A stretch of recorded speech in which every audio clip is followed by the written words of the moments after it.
नमस्कार दोस्तों, एक्टिव अफसर चैनल में आपका हार्दिक स्वागत है। मैं कक्षा 10 का मैथ लेकर आ गया। देख सकते हैं आप स्क्रीन पर मेरे इस चैनल को सब्सक्राइब करिएगा, लाइक करिए, शेयर जरूर करिएगा। मैं अच्छा से अच्छा क्वेश्चन लेकर आ गया जो यूपी बोर्ड में पूछा जाता है। हर साल क्वेश्चन पूछा जाता है। ये क्वेश्चन का औकात है 4 नंबर देगा यूपी बोर्ड 2024 के लिए। आप मेहनत करिए, जरूर ये क्वेश्चन आएगा। आप देख सकते हैं स्क्रीन पर।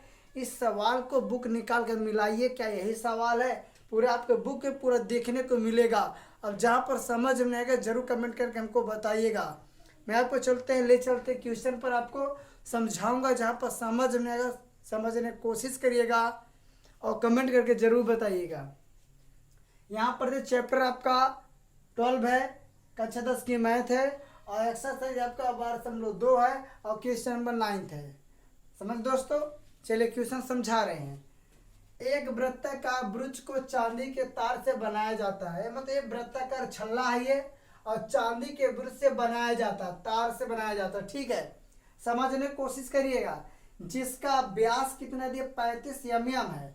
व्यास के मतलब ये जो एक सीधी रेखा गई, ये एक सीधी रेखा ये है। ये जितने पूरे ये क्या है? ये पूरा व्यास है। समझ दोस्तों, यही व्यास है पूरा। तार को वृत्त के 5 व्यास, इसमें देखो 5 व्यास आपको दिख रहा होगा, देखिएगा 1 2 3 4 5 है कि नहीं?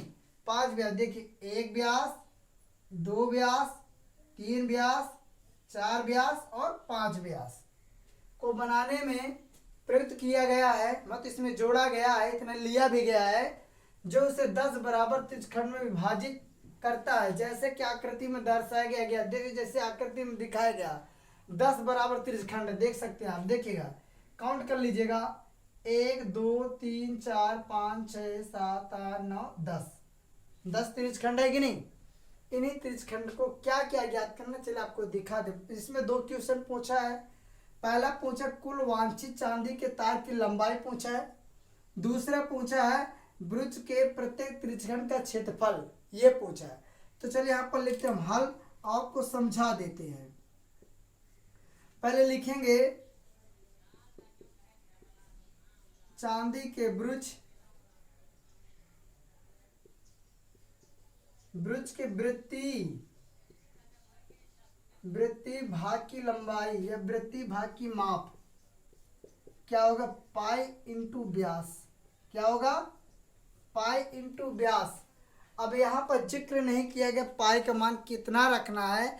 जब पाई का मान जिक्र नहीं किया जाए तो पाई का मान रखेंगे 22/7। यहाँ पर देखो व्यास कितना दिया गया? 35 mm। तो यहाँ पर सबसे पहले पाई का मान रखेंगे 22/7 कर देते हैं, गुणा कर दे। व्यास कितना दिया हमारा? 35 दिया है, तो 35 कर देते। ये 7 से 35 कर जाएगा, 5 7 35 हो जाएगा। 22 से 5 गुणा करें, 22 5 110 हो जाएगा, 110 mm। ये हमने क्या कर लिया? चांदी का जो छल्ला बना हुआ है, ये वृत्तीय माप पूरा निकाला है। वृत्तीय माप का मतलब जो परिधि होती वो निकाला है। आए दोस्तों समझ में? अब इसके बाद देखिएगा, अगर ऐसे ही व्यास आपके 5 व्यास पर तो कुल कितना हो जाएगा?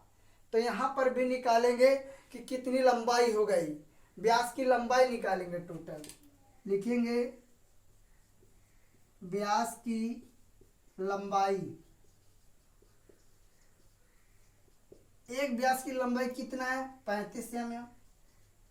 टोटल कितने व्यास है? 5। तो 35 से 5 गुणा कर देंगे, 175 mm हो जाएगा। टोटल हमारे इतना व्यास की लंबाई है। और चांदी के ब्रुज के वृत्तीय भाग इतने 110 है। तो हमारा सामने निकल के चांदी के तार की लंबाई टोटल निकालेंगे। ये है, पहले तो पूछ रहा था कुल वांछित चांदी के तार की लंबाई। तो यहाँ लिख लेते हैं, पहला नंबर सॉल्व हो रहा है। ये लिखेंगे चांदी के तार की लंबाई,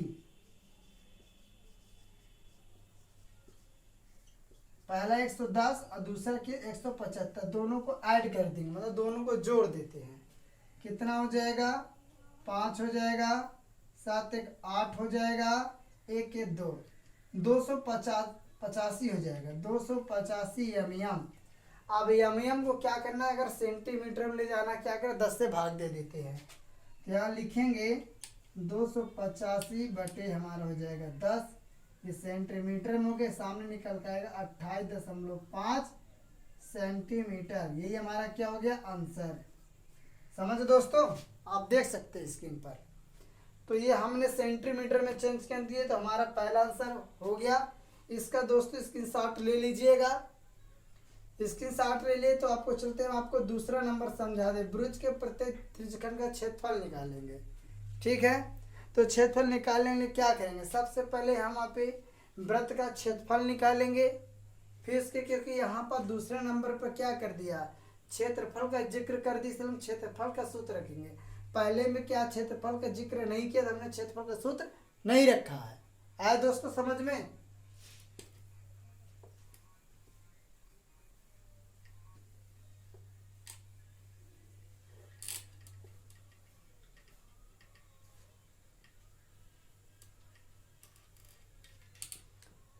देखिए दूसरा नंबर, सबसे पहले लिखेंगे वृत्त का क्षेत्रफल पाई आर स्क्वायर, पाई का मान 22/7, त्रिज्या कितना लिखे, तो व्यास तो हमारा कितना दिया 35, तो 35 का आधा कर दे तो 35/2 हो जाएगा, हमारा व्यास हो गया, ये त्रिज्या बन गई। यहाँ पर लिख लेते हैं व्यास हमारा कितना दिया है 35 mm, त्रिज्या क्या हो जाएगी 35/2, ये त्रिज्या हो गई 35/2। आए दोस्तों समझ में। देखो 7 से काटेंगे, 7 पना 35 हो गया, 2 से कट जाएगा 22, 22 हो गया, और 11 पचे 55 हो जाएगा, गुड़े हमारा 35/2 हो जाएगा। अब 55 में 35 से गुणा करेंगे, जो आएगा 2 से भाग दे देते हैं। तो चलिए यहाँ पर दिखा देते हैं आपको, 35 गुणे 55, ठीक है। 35 का पहाड़ा चाहे ऐसे पढ़ लो, बड़ा कर तुरंत हो जाएगा, 55 गुणे 35, ये 35 का पहाड़ा पढ़ेंगे 5 बार, तो 35 पंचे कितने 175 हो जाएगा। 175 का 5 लिख देते हैं, हासिल हमारा कितना हो जाएगा 17 हो जाएगा। और 35 पंचे क्या हो जाएगा 175।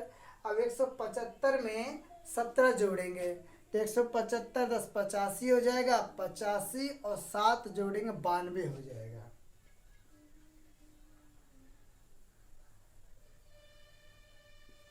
एक 1925 आया, कितना आया 1925 बटे क्या हो जाएगा 2।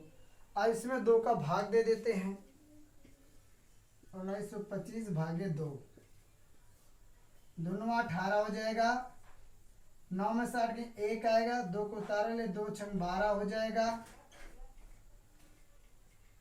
अब किसको उतार लेंगे 5 का, 2 दूना 4 हो जाएगा, 1 आएगा, दशमलव आएंगे, 0 बढ़ जाएगा, 2 पंचे 10। आज दोस्तों समझ में 962.5 आ गया, ठीक है। समझ में आ रहा है नहीं आ रहा, ऐसे ही आपको सवाल करके दिखा देते हैं हम आपको। 962.5 mm का स्क्वायर हो जाएगा, ठीक है। स्क्रीनशॉट ले लीजिएगा, ले लिया। चलिए आगे देखते हैं।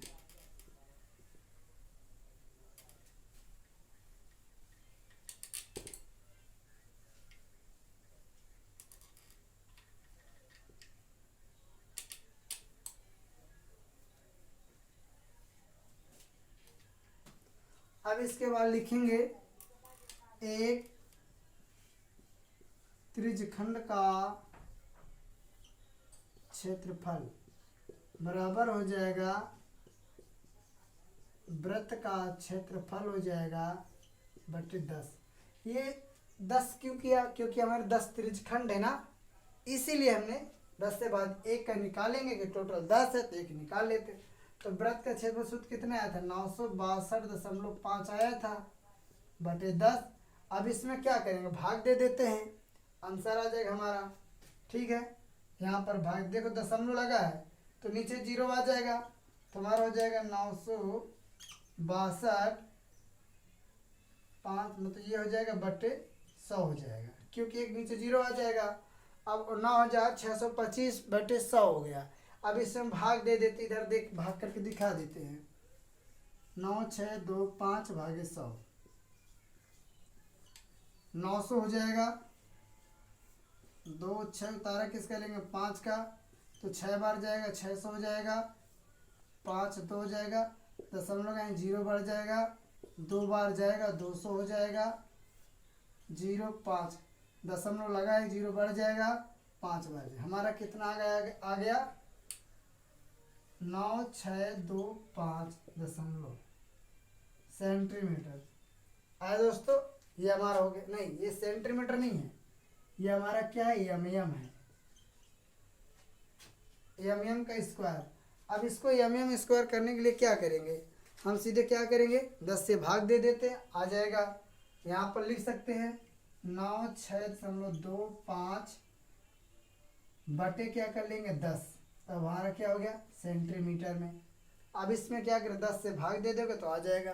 देख कैसे भाग देंगे, भाग देने का मतलब ये है कि यहाँ पर 9.625 सेंटीमीटर यही आएगा भाई। दशमलव बाद 2 जीरो आएगा, दशमलव पर हट जाएगा, 3 जीरो 3 के बाद दशमलव लगा दो, ये हमारा आंसर हो जाएगा। दोस्तों समझ में आया, नोट कर लीजिएगा दोस्तों, जहाँ पर ना समझ कमेंट के जरूर बताइएगा। तब तक लिए दोस्तों जय हिंद जय भारत।